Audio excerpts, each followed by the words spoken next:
G'day reefers, Ania here from Gallo Aquatica, and today we're going to talk all about coral nutrition.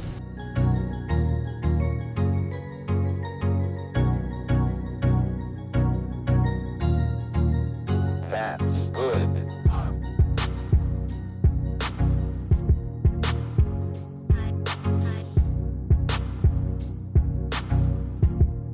Follow me and I'll show you some of the foods and awesome products we have available for this very task.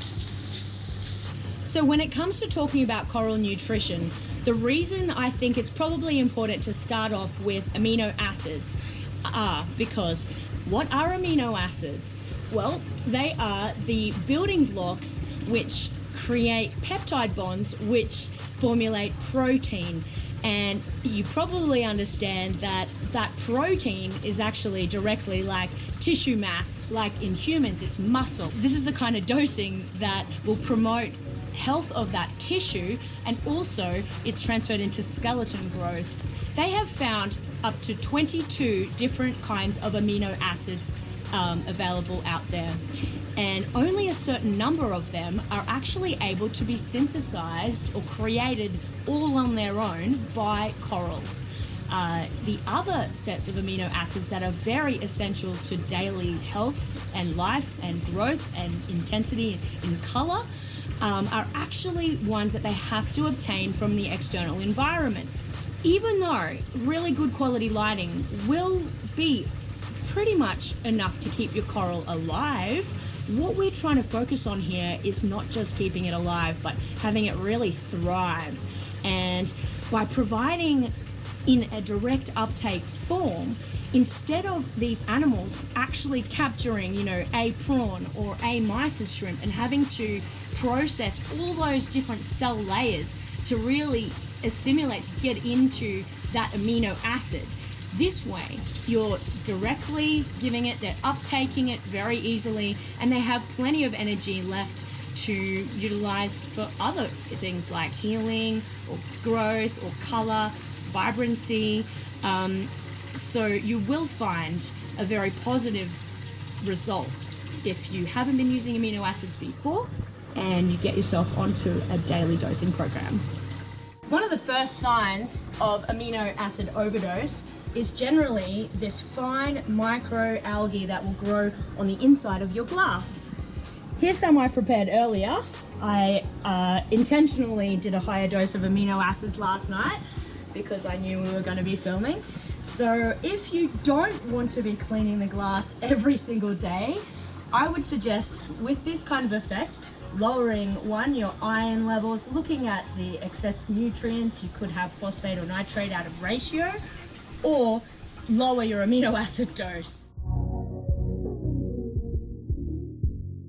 So about half an hour before we open the store every day, we will use the Polyp Lab Polyp Booster, which is actually, it's not cheating, but it is formulated to help with preparing the polyps for a feeding experience. We find this will increase polyp extension and really make our corals puff for when the customers are ready. That's good. So where do you start? I mean, there are literally hundreds of different species of coral that are in our care, and most of us have mixed reef environments. So it can be a little bit daunting when you're uncertain what kind of coral foods to buy and utilize. So every reef is going to be different. It's got a different bioload and a different number of polyps and a different kind of lighting system and a different kind of maintenance schedule. So unfortunately, you are going to have to do a bit of trial and error to work out what's best for your tank. But thankfully, most of these prepackaged products give you a really good guide, 5 ml per 200 liters. So you have a starting point. The biggest advice we can give is find the mouth of the coral colony, or mouths. Find the mouths. This will tell you how big the polyps are, and I truly believe there's a correlation here whereby small polyp size will benefit from a smaller size grade of food, and a large polyp size is going to be able to consume, you know, a fish or a prawn. So bigger, meatier offerings. In the scheme of plankton in the ocean, phytoplankton is eaten by zooplankton. So phytoplankton is always used for the smallest filter feeding colonies, and zooplankton is that next size grade up. What is interesting, of course, is that the zooplankton has the phytoplankton in its belly. So, funnily enough, most zooplankton eating corals are also going to benefit from eating a bit of phytoplankton directly anyway. So, you know, important not to stress. But here are some amazing liquid products that are just available, ready to go. We've got Phytoblast from Continuum, and a really interesting fact about this microblast, the gentleman who has invented this product is actually an expert in preservation methods. So it is the only liquid filter feeding coral food available that we can see that you can put on a dosing pump and will not require refrigeration for the duration of its use. There are also marine snows available. We probably do these about once or twice a week. Marine snow is quite important for filter feeding organisms. It's replicating like a bacterial kind of mold that occurs in the ocean, you know, as all these different things fall deeper and deeper down. So corals that aren't relying on photosynthetic generation of energy are really going to benefit from using a liquid marine or ocean snow. So come with me and we'll dose Cam's display, because he has a lot of SPS corals in there, and probably give the stash tank a little bit of phyto and microblast.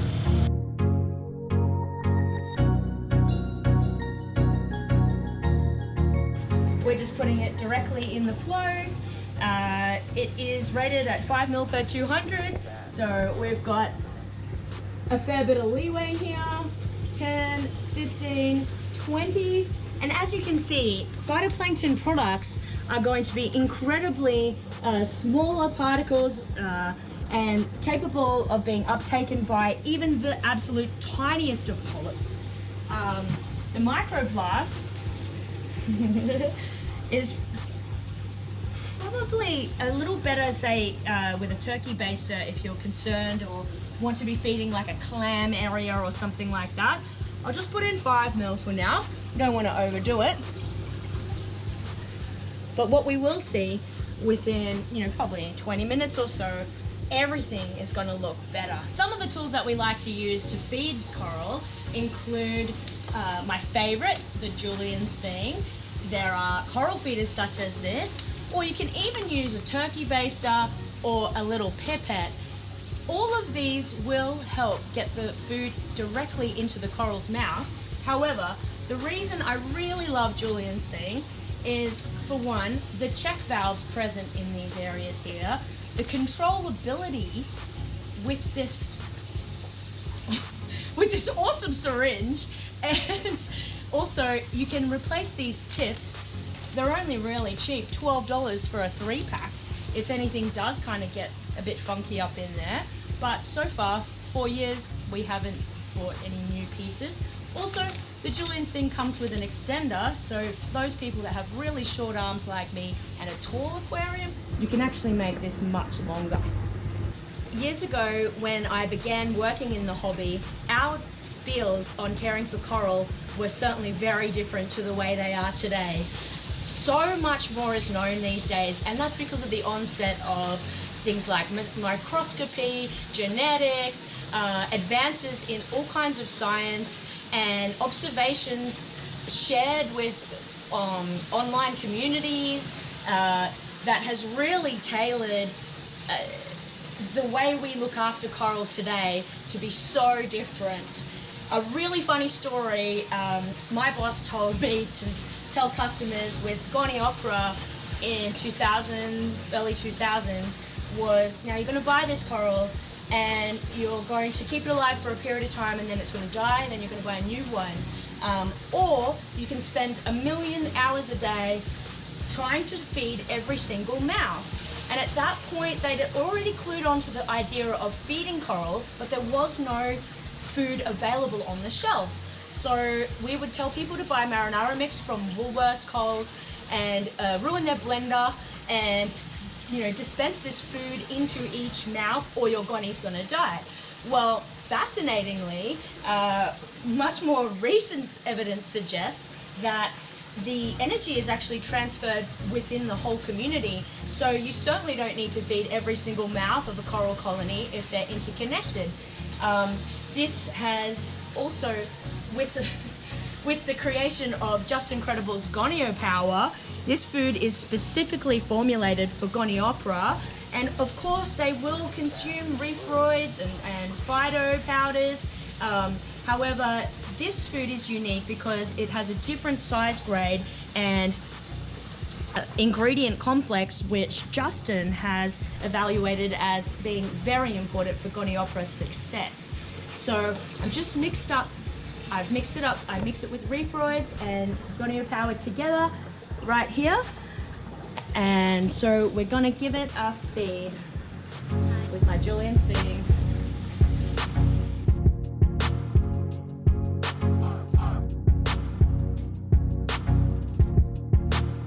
Some of that research that did prove that coral shares energy across the colony was actually, they used radioactive dye within the food, and that's how they traced the direction of energy, which is so fascinating. They also found if they damage the coral colony on one side, the energy is actually delivered there first. So it's really important, if you do have a sick coral, to target feed it and give it a bit of extra love so that it has a better chance of being of successful healing.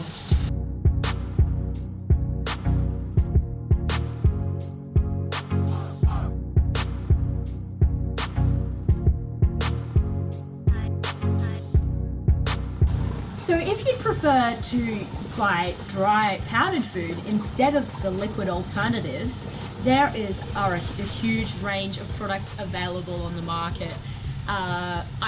We're not here to say one's better than the other or anything, just some are formulated a little differently to others. So of notable mention, we love using the Vitalis. They have different flavor, different vitamin and ingredient profiles selected here for soft corals and SPS corals.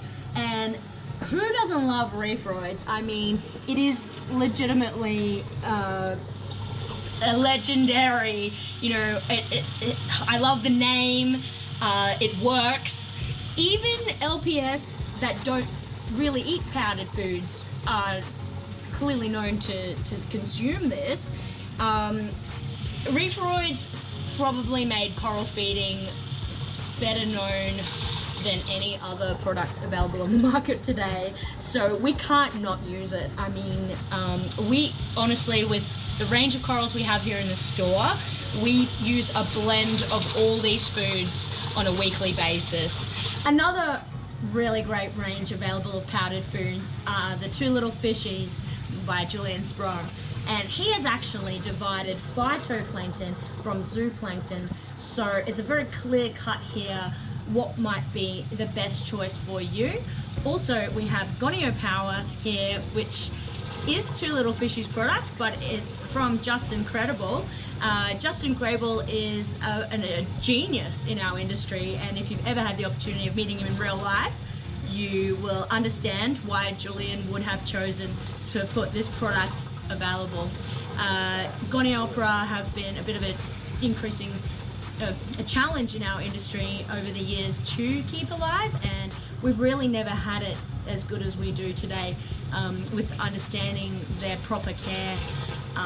So, let's toss out those outdated ideas that it doesn't make it, or its lifespan is not exponential like other corals. It really is possible to do well with every coral with this kind of range of food out there. Also, we've got here some Hikari Colorific Delight. This is a floating type of powdered food.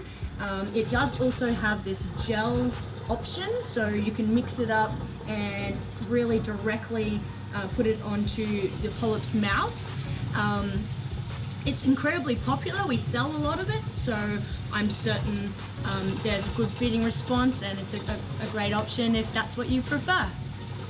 So when it comes to fleshier, larger polyp corals like LPS, we have this amazing range available, and this is where this product really shines.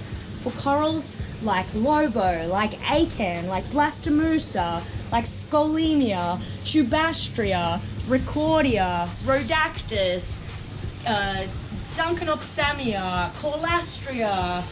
These kinds of LPS are actually found in environments where the flow is a bit lower and big food items must be depositing on these animals naturally, pretty regularly.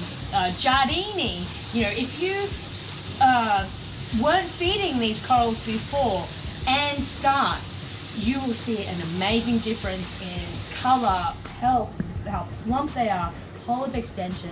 So for smaller polyp LPS, there is LPS coral pellets. And we here like to join them up. It's a very soft food, as you can see.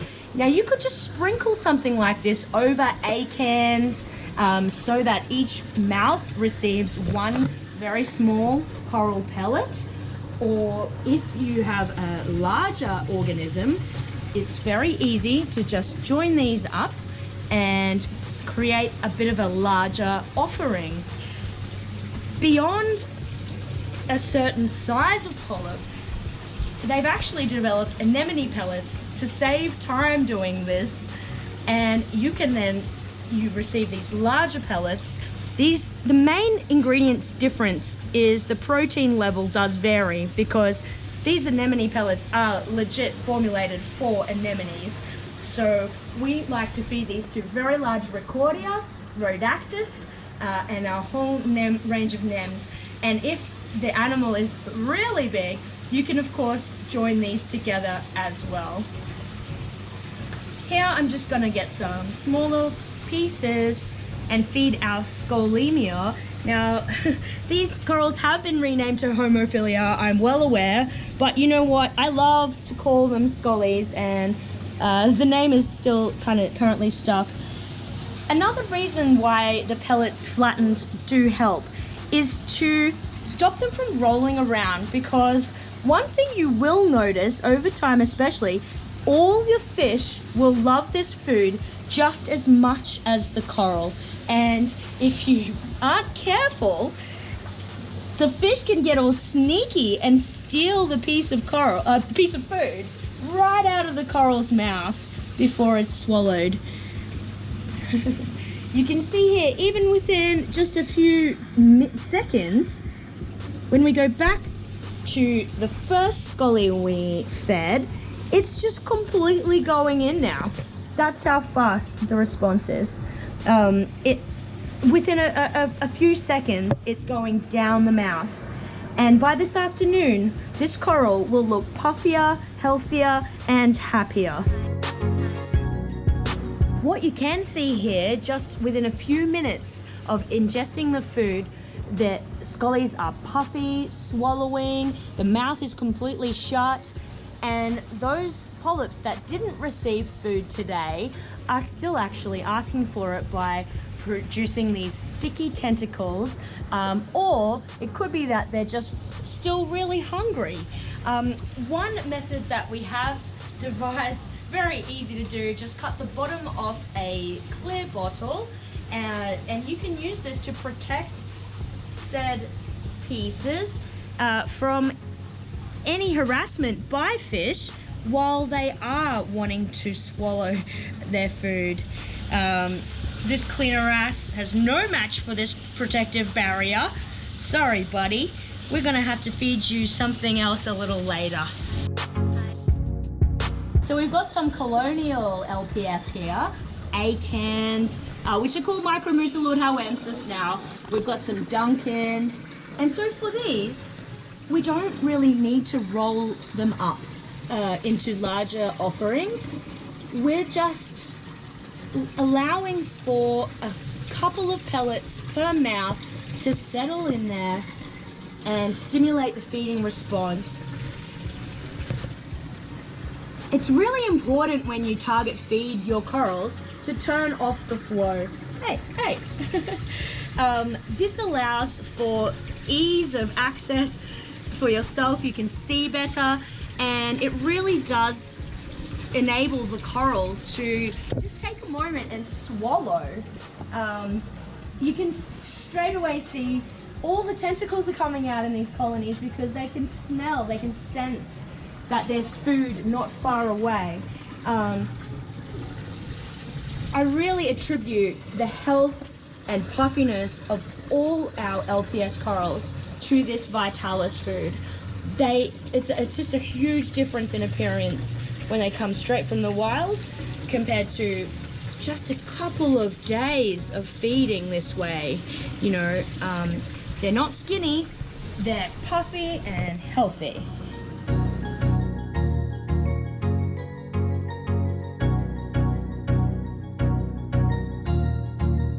That's good.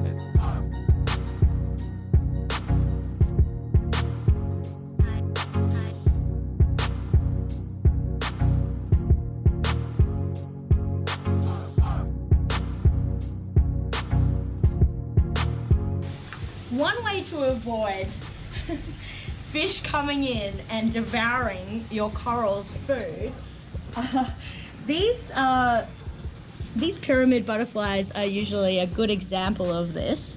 They could be a little camera shy for now, and I'm grateful for that, but they usually will swim in and swoop all this food out of the coral's mouths. They are pretty trained now to be scared of our pointing stick, and this is one just small way that we can ward them away from this feeding coral just while it's swallowing. You know, thankfully, the coral loves this food so much, it will swallow it so quickly that you don't have to stand here for too long. Unless you're a sneaky lime wrasse. Hey. So I gotta say, the Blastomussa are a little harder to feed because of these pyramids, but we make it work.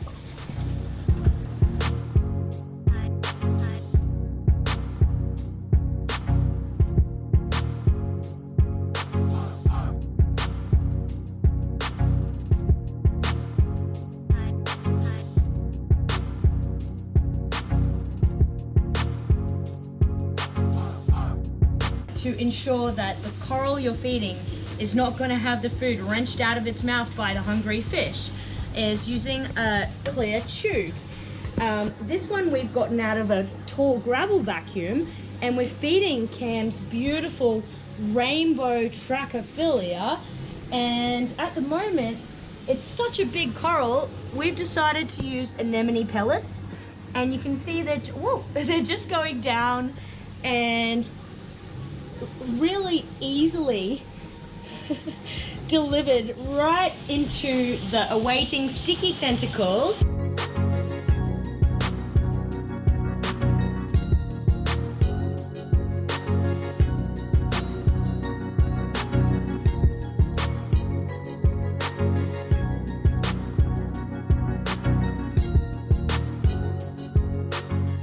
So we fed all the corals in the store today. Everything's looking really puffy, happy, and or begging for more. We really truly attribute the health, coloration, and success of our corals to these feeding methods. And it doesn't matter whether you have SPS or soft coral or LPS, but it is important to consider this animal as something that does require food.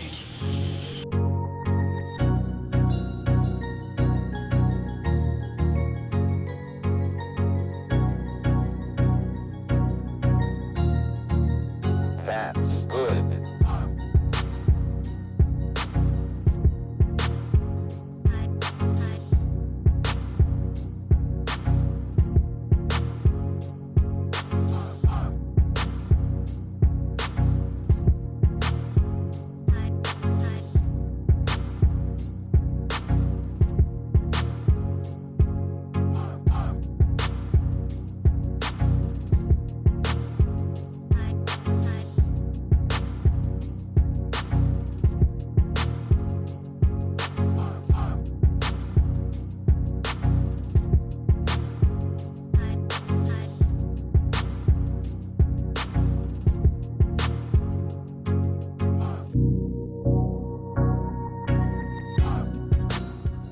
that's our video for today.